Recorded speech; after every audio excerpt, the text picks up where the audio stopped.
Está começando mais um Acredite Se Quiser Arquivo Fenômeno. E hoje nós estamos com uma bomba, não é mesmo, Sr. Fudiek? Isso aí, Mr. PH. Estou bem curioso com essas informações hoje e... Oxe, informações bombásticas pelo visto, hein? Ô, meu amigo, me deu até frio na barriga quando eu comecei a conversar com o nosso convidado hoje, porque quando nós lançamos nosso episódio de Operação Prato Parte 4, lá com o Heitor, uma pessoa entrou em contato comigo e falou assim, olha, essas coisas acontecem mesmo. Eu falei assim, mas como você sabe disso? Ele falou assim, porque eu meio que estive envolvido em algumas delas. Como assim? Então, hoje, eu gostaria de agradecer muito mesmo a presença e a coragem de poder contar pra gente isso tudo. O senhor Grush, seja muito bem-vindo, meu amigo. Olá, pessoal aí, muito boa tarde, boa noite, seja qual for o momento que o pessoal vai escutar aí o nosso podcast, o nosso relato, as nossas histórias. É isso aí. Então daqui a pouquinho, logo depois da nossa vinheta, vocês vão ouvir coisas que vocês vão ficar assustados.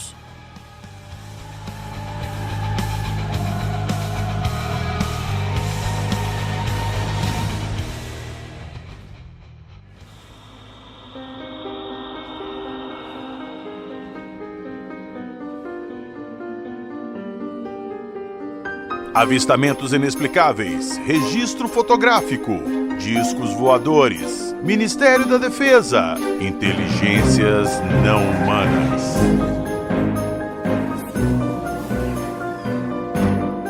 Acredite se quiser.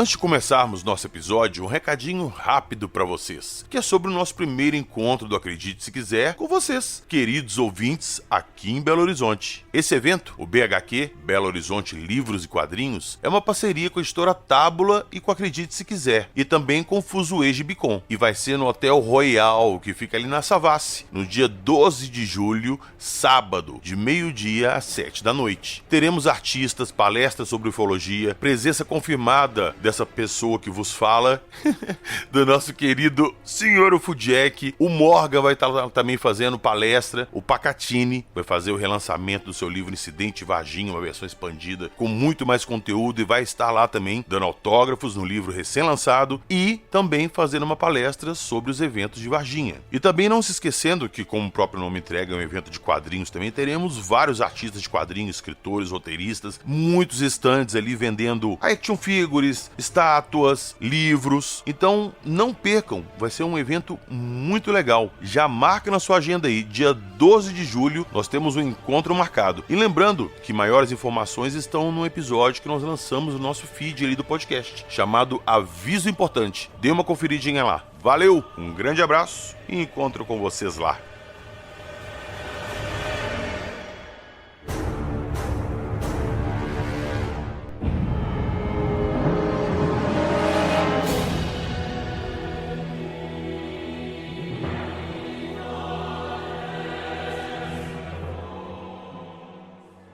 Antes de começarmos nosso episódio, nossa tradição aqui dos relatos, o nosso convidado de hoje tem relatos de coisas que ele avistou, experiências que ele passou e que fizeram ele criar curiosidade sobre esse assunto e se envolver meio que diretamente nessas histórias aí. Então, vamos escutar da própria boca do nosso convidado de hoje o seu relato.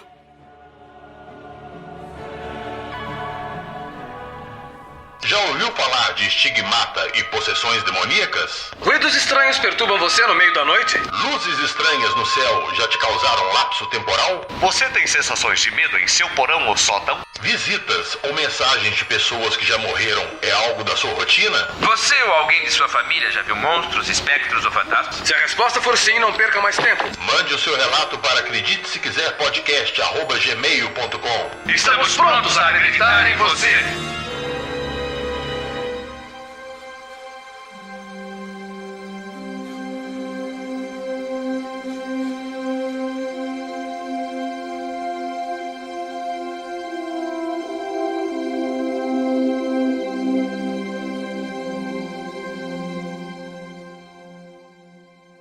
Sr. Grush, por favor, nos conte como que surgiu esse interesse seu pela ufologia. Então, pessoal, tudo começou em 1993, no interior do Rio Grande do Sul. Eu venho de uma cidade que é muito famosa por suas pedras preciosas, e a gente tinha propriedades no interior. Eu morei no interior a grande parte da minha infância e pouco da juventude. E a gente criávamos gado, tínhamos açude de peixes, e fomos dar uma vistoriada na propriedade, eu e o meu falecido pai. E nesse momento que a gente estava retornando, a gente tinha que subir um morro que do lado desse morro tinha um vale e tinha outro morro vizinho. Quando a gente estava numa altura assim desse plano alto, vamos dizer assim, né, que a gente avistou o outro morro, eu olhei assim na encosta dele, tinha um objeto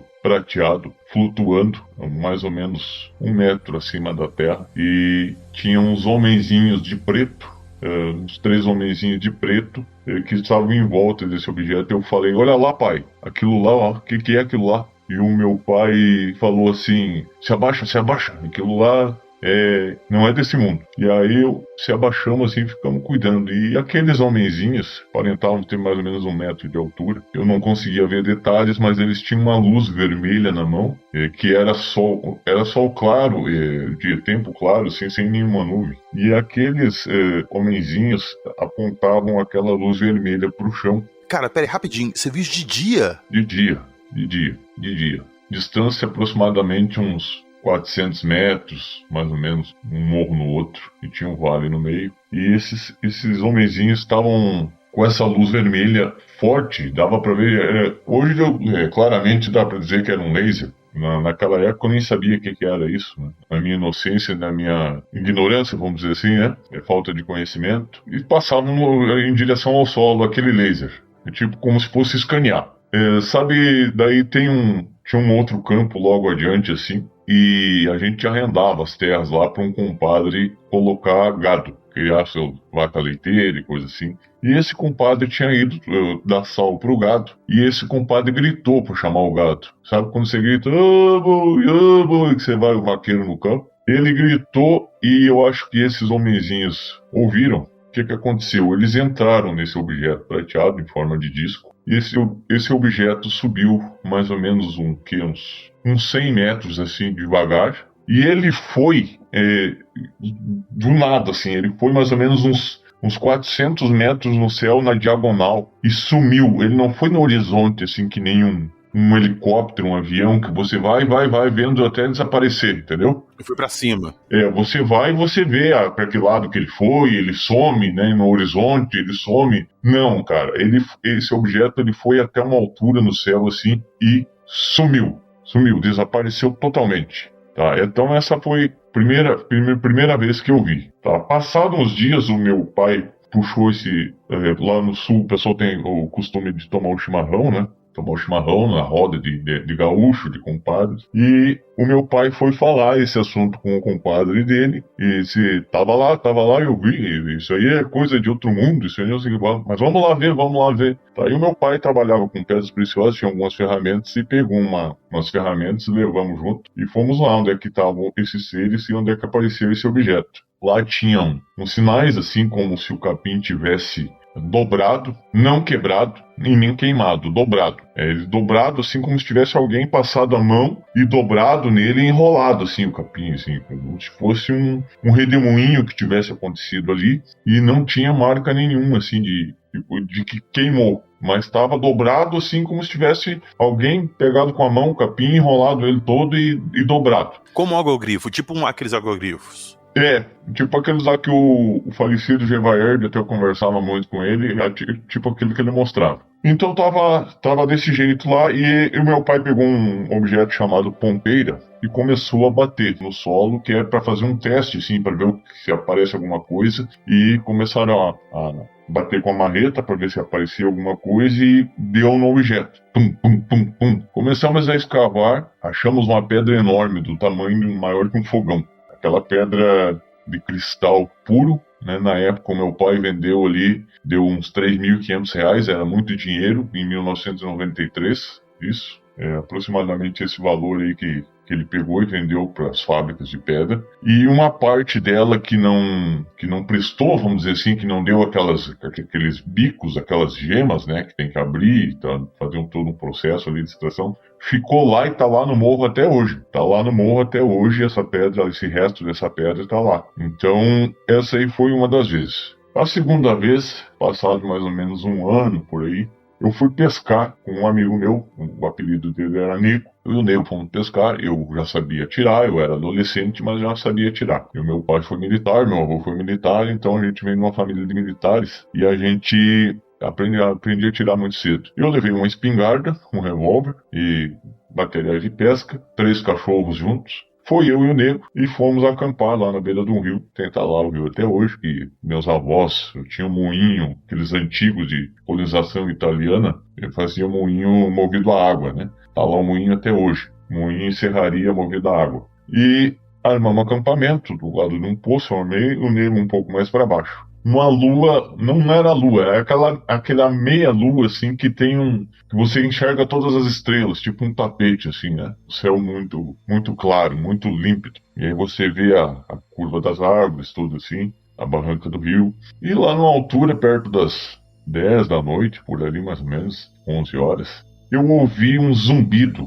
Mas um zumbido assim, você sabe, não tem nada aqui na Terra para eu descrever esse zumbido. Ele é parecido com um ar-condicionado split funcionando ao longe, mas não é igual. É um zumbido diferente, tá? Mas é uma coisa que o som que eu posso falar assim que é aproximado, para você mais ou menos ter uma noção. Esse zumbido vinha pro lado de cima do morro à direita minha assim, tinha uma curva de rio e esse zumbido estava para lá. E esse zumbido veio se aproximando, tipo assim, e veio se aproximando e começou a clarear as árvores para aquele lado. Quando eu vi, assim, do nada surgiu em cima do morro, assim, um objeto redondo de mais ou menos uns 15 metros de tamanho, muito perto de mim, mas muito perto mesmo, que clareou todo o rio, clareou eu, com a luz azul. Azul, assim, não tem um azul também para eu te falar, é parecido com neon, mas não é neon, é um neon puxado pro LED. Assim, um azul claro.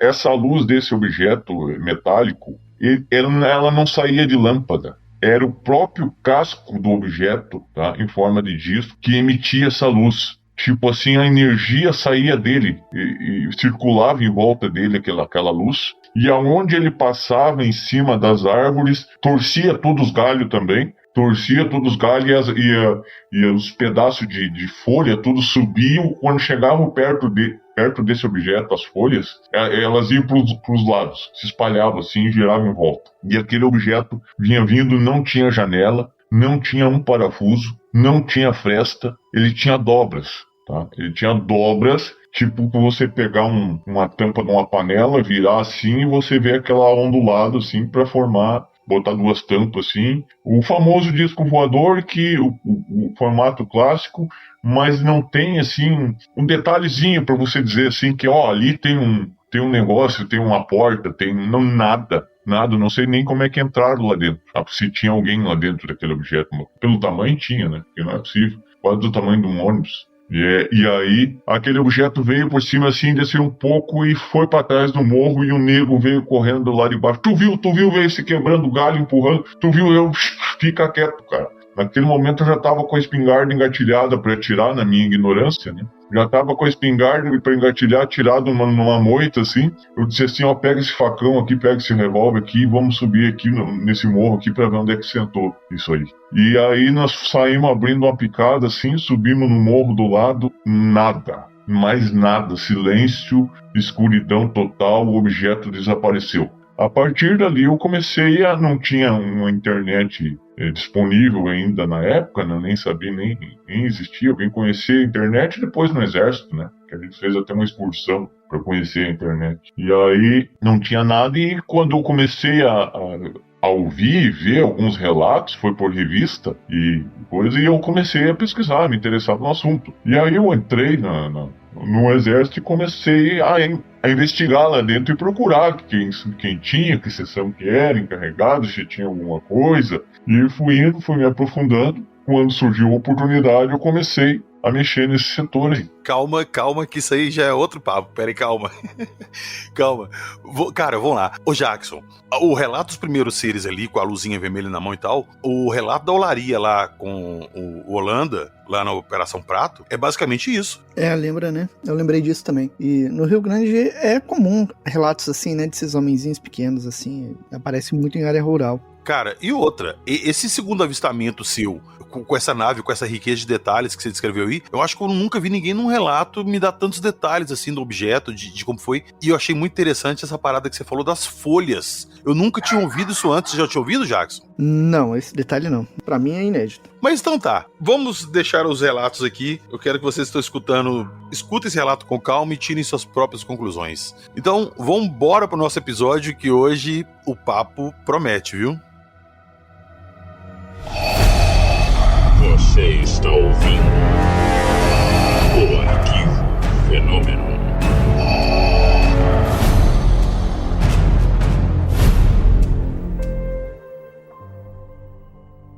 Sr. Grush, você falou ali no seu relato que esses avistamentos te levaram a ter curiosidade sobre o assunto, e quando você entrou no exército, você começou a procurar, até que você chegou, de fato, nesse setor. Como é que foi seu envolvimento nesse setor e seu primeiro dia com alguma coisa assim? Como é que foi?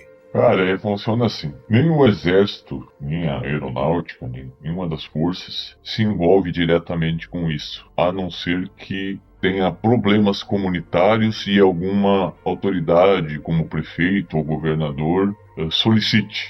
Então, às vezes, as 2 vezes aí principais que eu me envolvi diretamente,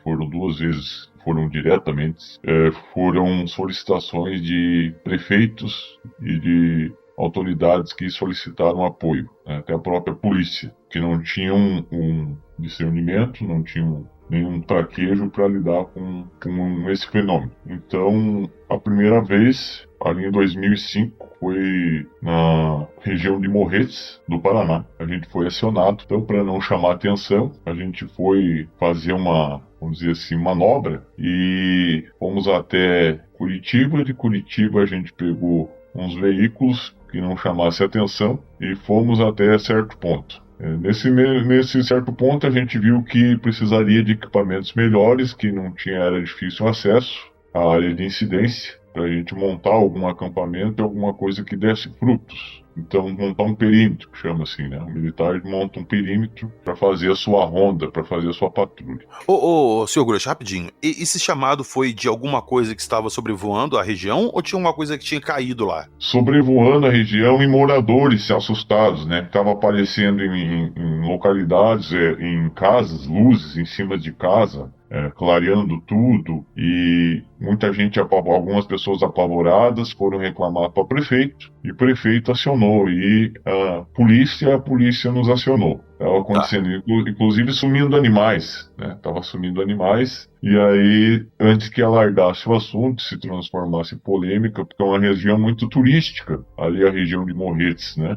Se você ver, tem passeio de trem, tem coisas ali, e estragar o turismo. As pessoas iam ficar assustadas, né? Então a gente foi até lá para verificar isso aí. E o que aconteceu? A gente montou uma campana, vamos dizer assim, né? E ficamos lá 5 dias. Nos primeiros 2 dias, 1 dia e meio, a gente não teve êxito nenhum. No segundo pro 3º dia, a gente começou a observar luzes. Então essas luzes tinham padrões diferentes. O que é padrões diferentes? Uma hora ela aparecia de um jeito e outra hora ela aparecia de outro. Não era assim alguma coisa uniforme. Uma hora ela parecia meio oval, outra hora ela parecia redonda, uma hora ela parecia laranjada, outra hora ela parecia amarela e outra hora vermelha. Então foi fotografado, né, essas luzes. Em nenhum momento a gente foi hostil, até porque a gente não sofreu hostilidade. Então a gente estava mais como observadores, para ver o que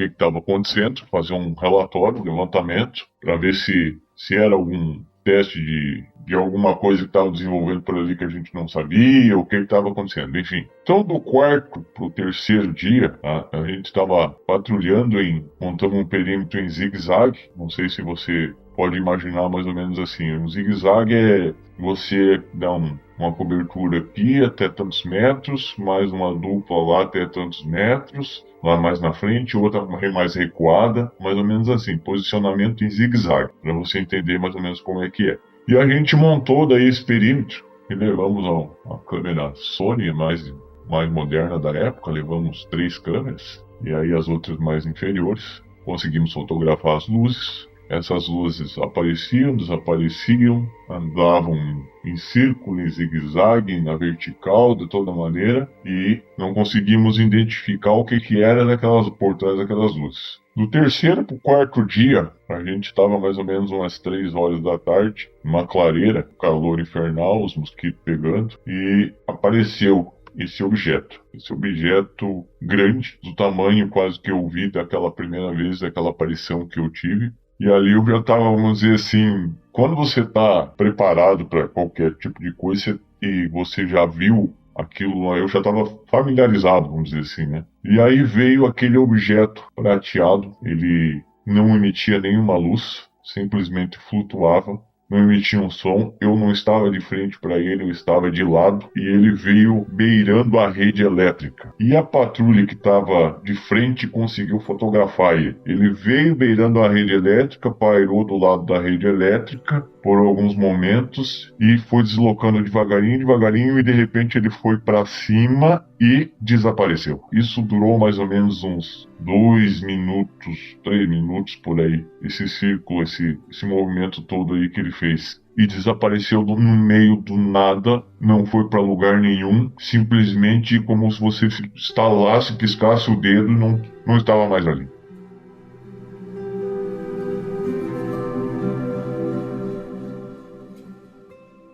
Ô, Sr. Grush, quando a gente começou a conversar, você começou a me contar essas histórias, esse envolvimento seu com esse assunto, você me mandou um documento. Esse documento, ele tá escrito o seguinte, data, dia 3, eu vou ler pra vocês o que tá escrito no documento, tá bom? Data, 10/3/2005, hora, 15h57 horário de Brasília, classificação, ultra secreto. Localização do evento, ponto de observação, Serra da Graciosa, Morretes, Paraná, Brasil. Latitude, 25,4052, longitude, 48,8347. Altitude do objeto, aproximadamente 1.200 metros acima do nível do mar. Altitude em relação ao solo, aproximadamente 30 metros. Clima, céu parcialmente nublado, visibilidade excelente, ventos fracos, 5 km/h. Dados do objeto aéreo não identificado, OANI. Designação provisória, OANI MRT 0625. Formato, disco achatado clássico, superfície metálica prateada com alto índice de refração. Dimensões aproximadas, diâmetro de 12 a 15 metros. Altura central, 3,5 metros,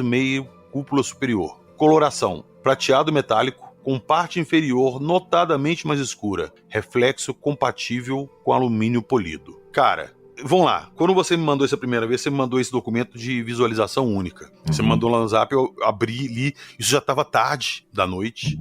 E eu bati o olho ali, vi e tal, eu lembro que eu te falei assim, cara, amanhã a gente conversa com calma, porque eu tava assim, muito cansado, cara, eu tava quase dormindo. Só que como eu já tava aguardando o seu contato, você me chamou, a gente começou a conversar, eu falei, vamos ver se ele manda alguma coisa aqui, você mandou. E eu li ali, e deitei e fui dormir. No outro dia, eu fui gravar com o Jackson, e aí a gente tava conversando, inclusive vocês escutaram o episódio aí que nós citamos esse fato. E eu falei, ô Jackson, ontem um militar entrou em contato comigo, cara. Ele me mandou um documento, eu não tenho um documento aqui pra te mostrar, porque ele mandou visualização única. Era tarde, expliquei pra ele e tal. Mas eu lembro de alguns detalhes lá que era ultra secreto e foi em Morretes, no Paraná. Aí o Jackson falou assim, mas Morretes foi onde caiu um objeto no início do ano. E cara, eu não lembrava a data. Eu lembrava que era em Morretes, eu tinha visto a descrição e tudo, e eu fiquei naquela, foi quando eu te mandei mensagem. E solicitei que você mandasse de novo pra mim o documento. Você me mandou, eu passei ele pro Jackson. A gente ontem, inclusive, você falou assim, esse documento que eu vou te mandar, você pode divulgar pro pessoal. Eu coloquei lá no nosso grupo do Alô Terráqueos,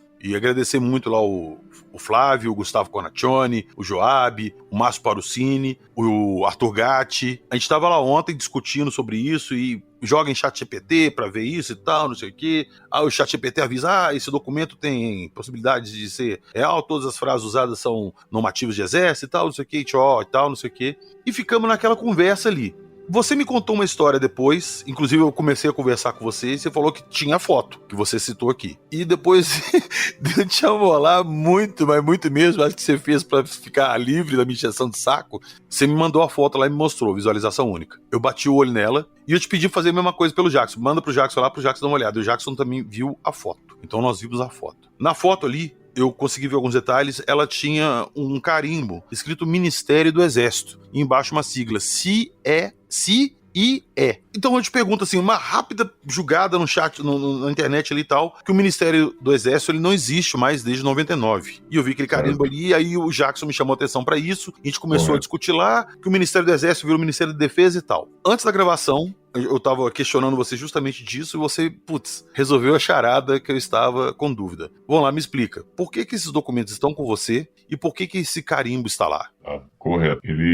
Eu entrei no exército em 96 e aí foi o que aconteceu assim. Quando eu fui carimbar esses relatórios, eu peguei um carimbo antigo que eu tinha lá e coloquei e assinei. Depois que eu vi que tava com um carimbo antigo, que a gente tem um monte de carimbo em cima da mesa ali das caixas, tava com carimbo antigo. Tirando essas duas folhas de lado, eu refiz o relatório com o carimbo certo, mandei o relatório com o carimbo certo, e essas folhas que sobraram aqui, o que eu faço com elas? Em vez de eu colocar no lixo, eu peguei, como eu sou aficionado por isso aí, eu vou guardar isso aqui pra mim. Você merece um beijo. Joguei dentro de uma pasta minha e trouxe pra casa. Por isso que eu fiquei com essas duas folhinhas e essas fotos. Por causa desse erro de carimbo. Então, eu disse assim, eu não quero ficar famoso, não quero largar isso aqui na mídia de hipótese nenhuma. Eu sou um estudante e acho que as pessoas têm que saber que isso existe. Só que é uma coisa que ninguém tem. Não quero provar pra ninguém se é verdade, se é mentira.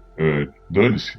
O que o stalker, o que o fulano da internet, o especialista da internet vai achar. Eu sei o que eu vi e o que eu tenho comigo, que eu sei que é verdade. Isso basta para mim e para os meus familiares eu chegar para um filho meu, para um neto meu e mostrar aqui, ó. Não seja ignorante. O maior defeito da humanidade é a ignorância. É achar que sabe tudo, que é o especialista, que é o ChatGPT que manda. E na hora do vamos ver, quem vai saber mais detalhes, quem vai saber que realmente existe é quem viu, quem estava lá. Eu não tenho, vamos dizer assim, uma prova material, mas eu tenho evidências. Então eu pego e paro com você num carro, eu te levo lá no morro, no meio do nada eu te levo lá e você vai ver que tem uma pedra gigante de cristal lá, ó, e vai fechar com a história que eu te contei. Olha aqui, você lembra que eu te enchi o saco pra me ver a foto, né? Provavelmente você vai ouvir essa história voltando aí. Cara, e aquele terreno? Vou dar um pulinho lá, então...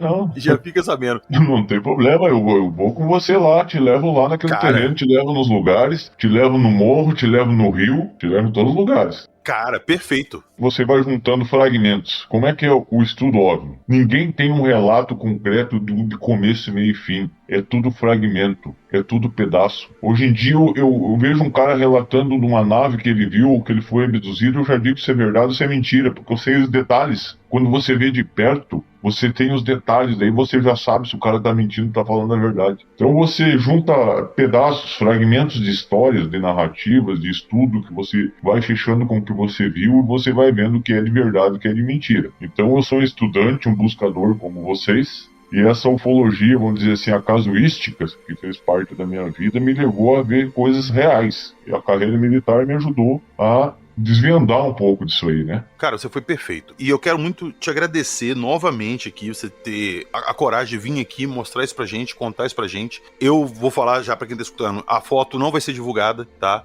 Ele mandou a foto pra mim e pro Jackson, a gente viu a foto ali, visualização única, a gente não tem cópia da foto nem nada, então foi pra gente ver. Se algum dia o nosso amigo Sr. Grush resolver falar assim, não PH, eu vou te mandar a foto, você pode divulgar, estarei divulgando pra vocês. Mas só pra ficar o registro que nós vimos aquelas fotos. Eu não vou entrar no mérito aqui, que eu não quero discutir autenticidade de foto nem nada. Eu quero me ater ao relato do Sr. Grush ao documento que ele trouxe aqui pra gente e ouvir a sua segunda história, que você falou que foram 2 casos, né? Nem eu quero provar nada, entendeu? Isso é uma coisa minha que eu estou compartilhando com pessoas que querem estudar também o assunto. E a humanidade tem que saber que existe. Exato. E existe, não é nada com um contexto espiritual que você tem que ser iluminado, porque tem muitos grupos na internet que pessoa vendendo curso, ganhando dinheiro, fazendo retiro, fazendo até aqueles rituais de ayahuasca, que você fica muito doido, e as pessoas falam que tem contato com extraterrestre, não sei o quê, e cara, não é nada disso. Eu não quero vender palestra, não quero vender curso, e pelo contrário, não quero nem aparecer, né? Então, assim, não, perfeito, meu objetivo não é esse. Meu objetivo é compartilhar o que eu vi e o que eu estou estudando até agora. A conclusão que eu tirei e as coisas que eu vi. Perfeito. Então você falou pra gente que essa foi o seu primeiro contato com isso e você teve um segundo caso, não é isso? É isso. Você está ouvindo? Acredite, se quiser.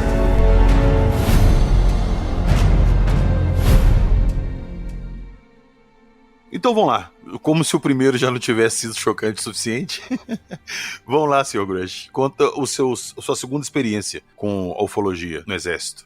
Segunda experiência foi alardada por um prefeito do Pará. Eu não posso falar o nome, mas vocês nos casos aí, vocês vão ver no Google aí, a cidade que teve bastante alerta. A gente se deslocou para lá numa aeronave, ficamos acampados na região. Peraí, rapidinho. Que ano que foi isso? Foi 2006, de 2006 para 2007, eu já tinha sido promovido. Na época eu fui por aí, nessa fase. O tempo passa rápido, a gente se envolve. Sim, eu te entendo. Então, assim, a gente foi pra lá, vamos sem rodeios, tá? A gente foi pra lá, ficamos acampados, montamos o perímetro, montamos as câmeras que tinha pra montar e levamos a guarnição. Parte fica responsável pela segurança da equipe, outra parte fica responsável pelo estudo. Você não pode fazer tudo ao mesmo tempo. Ficamos lá uma semana, rendeu só uma noite. Nessa noite, limpa, clara, tá? Uma noite assim de cinema. Nessa fazenda que a gente estava, veio um objeto mais ou menos triangular, não é aquele triângulo, é um triângulo meio arredondado, na mesma luz, na mesma espécie de luz que eu vi em 1993, 94, no mesmo jeito de luz, no mesmo jeito. Só que essa luz era tão forte que eu não podia ver dentro dela, eu não podia ver o que era. E ela era forte e fraca ao mesmo tempo, sabe aquela luz assim âmbar? Ela não é uma luz meio fosca, é mais ou menos assim. E aí esse objeto veio parando um rio, tinha perto assim, parando o rio, mais ou menos a altura de uns 200 a 300 metros, mais ou menos isso, pairando, e ele veio, deu 2 giradas em torno do seu próprio eixo, e passou a distância mais ou menos nossa, assim, de uns 300, 400 metros, mais ou menos isso também. E o que acontece? Esse objeto, ele parou, e simplesmente assim, ele foi pra cima como se fosse um elevador. Foi lá, até sumir, ficar do tamanho de uma estrela praticamente. E nós focando nele, né? Nós ali, esse cara tem que sair de lá. E ele ficou do tamanho de uma estrela. E passou o quê? Mais ou menos uma hora, mais ou menos isso. Passou esse tempo. Aquele objeto desceu. Desceu da mesma forma que subiu, desceu como se ele soubesse que a gente estava ali. Parece que ele sabia que a gente estava ali. Desceu, só que ele ficou mais alto, ele deu 2 voltas bem em cima de nós. Mas como se a gente tivesse, vocês estão aí, eu sei que vocês estão aí. Deu 2 voltas em cima de nós assim, deu 2 giradas de novo no seu próprio eixo e desapareceu. Isso tudo tem fotos, tá? Então, tanto a aeronáutica como o exército, eles sabem da existência disso, sabem, tem documentação, só que o que eles não revelam, porque o que eles têm são fragmentos. Eles têm parte das respostas, eles sabem que existe, mas não sabem quem são, de onde vem, nada. E não vão, e nenhuma força vai alargar isso, porque vai bater de frente com as religiões, vai bater de frente com o mercado econômico, vai estragar muitas coisas para eles. Né?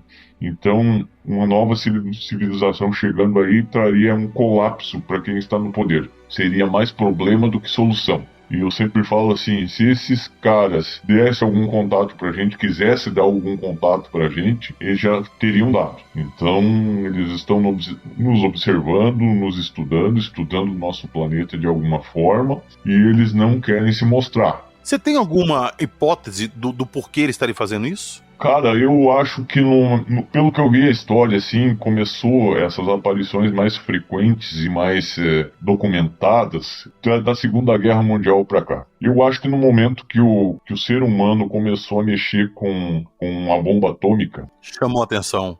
Ele mexeu não só no nosso mundo, porque o que acontece? O mundo atômico, se você analisar a cadeia de átomos, prótons, nêutrons, estudar um pouco da física, né, você vai saber que ela mexe desde as moléculas mais pequenas até as maiores da matéria. E eu acho que o universo tem um entrelaçamento quântico e deve ter dimensões paralelas que a gente vive muito pouco, né, aqui na Terra, para dizer assim, só 70 anos e depois acabou essa energia aqui, essa consciência acabou. Eu acho que deve ter andar de cima, andar de baixo, andar no meio, porque não tem outra maneira de um objeto aparecer na tua frente e desaparecer. Concordo. Ele foi para outro universo, ele foi para uma dimensão paralela. Porque o fato do casco da nave ser totalmente maciço, sem dobra, sem nada, e ele emitir a própria energia do casco, então ele usa essa energia ou com eletromagnetismo ou com antigravitacional, de alguma forma assim. Esses geradores dessa nave devem emitir essa energia do casco para se locomover e para materializar aqui e sair daqui ao mesmo tempo. Entendeu? Por isso não tem janela, por isso ele não tem uma propulsão de combustível que nem a nossa. Então,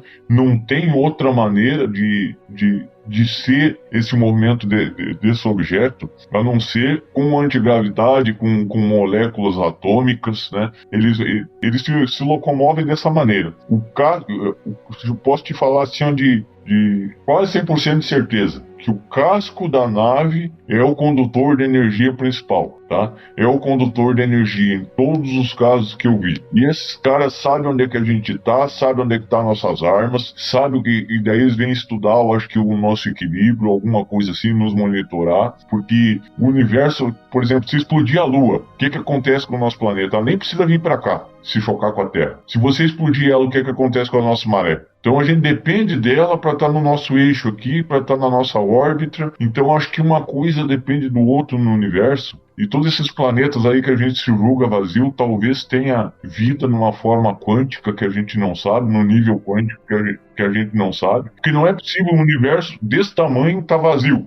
Cara, porque o nosso conceito de vida é o que a gente tem na Terra. Pode existir formas de vida fora da Terra que a gente não considera vida, mas são. E aí eu acho que é na forma de plasma, né? Que aí o religioso, o defeito da nossa civilização é o dogma religioso e a religião institucional. As religiões fizeram um desfavor com a humanidade, que o nosso passado foi apagado e as tecnologias, as civilizações que deixaram muita coisa aí pra gente foi apagada. Que se você não está de acordo com o que eu quero, você é do demônio, você é do não sei o que, você é do anticristo, e eles começam a te taxar, te perseguir na internet, e vem aqueles stalkers, aquele povo todo de hoje aí, né? E deixa muitas vezes pessoas inteligentes, estudiosas no silêncio. Exato. Tem muito cara bom aí que tem muito a contribuir com a gente, talvez até general que tem aí um acervo gigante em casa, que quer contribuir com a humanidade, com os estudos que a gente faz, né? Ô, Sr. Grush, é porque desde pequeno, desde criança, a humanidade inteira foi ensinada com certos dogmas religiosos, e a partir do momento que você vai contra isso, você é visto como diferente ou errado. Exatamente. Daí tem pessoas que acabam não estudando de maneira com a ciência, com a realidade, assim, como o ponto de... a tua base de estudo tem que ser a ciência, tem que ser coisa palpável, tá? Não pode ser a religião, tá? Porque se tu misturar um disco voador com religião, é a mesma coisa que tu pegar um iPhone e misturar ele com a religião. Tu tá negando o jogo que você tem, então você vai dizer que o iPhone é mágico, que ele tira a tua foto, te filma. Eu sempre falo para as pessoas tirarem um pouco essa ideia de misticismo e tal, porque essas coisas são máquinas feitas com algum material, feita por alguma mão de obra. São máquinas, não são objetos etéreos, intangíveis, intocáveis. Não, são máquinas. E máquinas são suscetíveis a erros. Por isso que a gente tem quedas, esse tipo de coisa. Exatamente. E eu te falo o seguinte, o objetivo deles aqui é nos espionar, nos estudar, pra ver até que ponto a gente chega sem fazer merda. Nós estamos perto de fazer uma merda muito grande, hein? Que o mundo deles deve estar atrelado ao nosso de alguma maneira. Ou no universo paralelo, alguma outra dimensão. Algum problema aí que esses caras vêm aí, voltam, entram sorrateiramente. A minha irmã foi perseguida por uma sonda ufológica, mais ou menos uns 15, 20 quilômetros de moto. Ela e o colega dela, assim, nos campos de noite, assim, na estrada de chão. E várias vezes ela já enxergou, tá? Então, assim como a gente envia um drone, esses caras enviam uma sonda. Eu não vou nem questionar sobre isso que você fala, essas coisas que você conta não, porque todo mundo que escuta aqui o podcast já sabe. Eu tive um avistamento há coisa de 3, 4 anos atrás, e eu vi basicamente o que você viu voando em cima da minha casa. Lento, sem barulho nenhum, mas assim, muito lento, saca? E, cara, não tinha propulsão, não tinha hélice, tinha nada. Não tem, nada, nem janela. Nada. Foi isso. Cara, eu até falei, pessoal, que eu vi quando bateu um reflexo do início até o final dele, que era uma coisa assim, de um metal polido, um prata esbranquiçado, alguma coisa assim, e tinha uma cúpulazinha em cima, e embaixo era bem achatado. Então, meu amigo, eu não preciso, igual você falou, eu não preciso provar nada pra ninguém. Não, eu sei o que eu vi. E aí a gente junta, assim, um grupo de estudos, faz assim, junta um pedacinho que você estudou com um pedacinho que eu estudei. Exatamente. E a gente vai chegando num relatório final e montando alguma coisa concreta para passar para as pessoas que se interessam seriamente pelo assunto. Isso entende? mesmo. Porque tem gente que quer explorar, quer vender palestra, quer vender curso, mas tem muita gente boa que estuda o caso a sério, né, que não tira ninguém pra chacota, mas também, né, quer saber das coisas. Que nem você tem um caso ali, um relato, você vai ouvir a pessoa e tirar o que tem de bom e o que você acha que não é correto. Então, e você monta em cima daquilo que você tem. Então, assim, o que eu posso te dizer é que esses objetos, eles são logicamente extremamente avançado, mas o potencial dele ali é a energia. O segredo dele está na energia e ele usa o casco da própria nave, do próprio objeto, para se deslocar. Eu acho que provavelmente tem uma tecnologia antigravitacional, né, que anula as forças em volta dele. Isso aí a gente já tem uma prova aqui na nossa tecnologia arcaica, que é o eletromagnetismo. Os trens flutuando lá no Japão, lá. Os hipercondutores. Como é que um trem daquele tamanho com tantas toneladas flutua? Eletromagnetismo. Pois é. Deve ser isso aí mais ou menos o conceito, né? Atrelado a uma maneira, um reator ali subatômico, um reator de partículas que emite essa energia atômica ali para o casco da nave, e ele vai para lá e para cá e some, mais ou menos isso, eu creio, né? Sim. Senhor Fujek, o que você achou dessa conversa toda aí? Qual a sua opinião? Cara, ainda estou digerindo tudo isso. Eu vou precisar de um tempo para analisar tudo. Eu também passei a noite, claro, eu falei com ele que a gente conversou ontem e tal, ontem que nós vimos a foto, né, da nave lá, que é uma foto, assim, bem legível, não dá pra falar, assim, que não é um borrão, eu não vou entrar em detalhes, mas dá pra ver o que tá lá. E, putz, eu remoí isso a noite inteira, eu falei com ele que eu tava ansioso pra conversar com ele aqui, muito. Aquela foto foi feita mesmo em Morretes? Tudo que eu tenho aí, essa impressão aí, cara. Agora, se não é, vamos dizer assim, né? Deixa estar, que o tempo vai dizer, né? Eu tenho certeza que foi tirado, que estava lá. Tem até a plantação de pinheiro americano ali perto, ali, e os fios da rede passando do lado. E é isso aí, cara. Eu tenho aqui nos meus arquivos, vou guardar isso aí pra posteridade, contar a história pros meus netos, pros meus filhos. Não quero de forma alguma aparecer com isso aí. Quando vocês tiverem coisas legais aí, me mande, que eu sou com certeza também, como vocês, tá? Compartilhei minhas histórias aí com vocês e espero que alguns detalhes que eu citei possa acrescentar nos detalhes que vocês recolhem por aí também. Não quero de forma alguma aqui que vocês me digam assim, acredita em mim, eu tenho aqui, não sei o que. Não quero, tá? Não quero. Eu quero que vocês tenham também o benefício da dúvida e vamos estudar como eu estudo. Perfeito, meu amigo. Tamo junto. Você está ouvindo Acredite Se Quiser.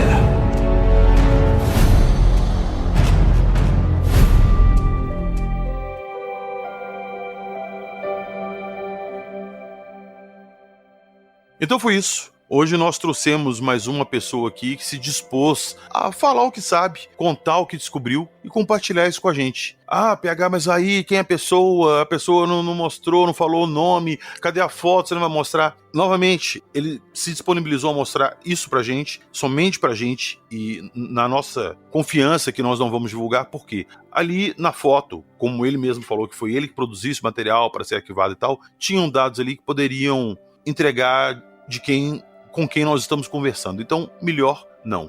A parte do documento que pode ser divulgada está aí, vai estar no Instagram para vocês darem uma olhadinha, e é isso. E se alguém mais do meio militar ou que tiver alguma coisa assim nesse sentido, quiser conversar com a gente sem se expor, é só entrar em contato que nós estamos aqui abertos a bater aquele papo bacana. Fechou? Siga o Jack. Recomendo para nossos ouvintes o canal Fenômeno e o site Fenômeno, que está de volta lá com matérias bombando todo dia.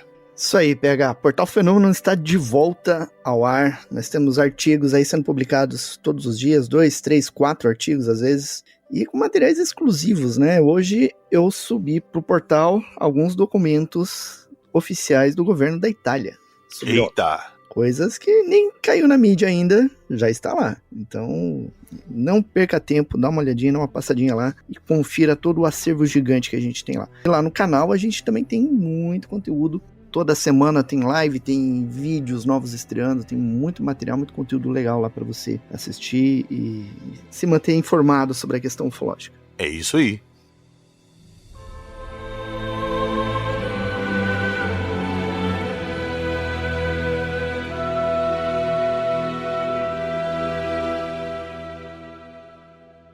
Eu não vou deixar nada na descrição do episódio, porque não tenho como deixar nada hoje, mas lá no Instagram eu faço questão de deixar esse documento para vocês darem uma olhadinha. Dê um pulinho lá e confira esse documento que foi divulgado, que agora todos podem pegar e dar uma analisada aí. Valeu! Nos vemos na próxima semana com mais casos ufológicos e revelações surpreendentes. E não poderia ser diferente, nunca se esqueçam que aqui nós só trazemos os relatos, nós só contamos as histórias. Acredite, se quiser.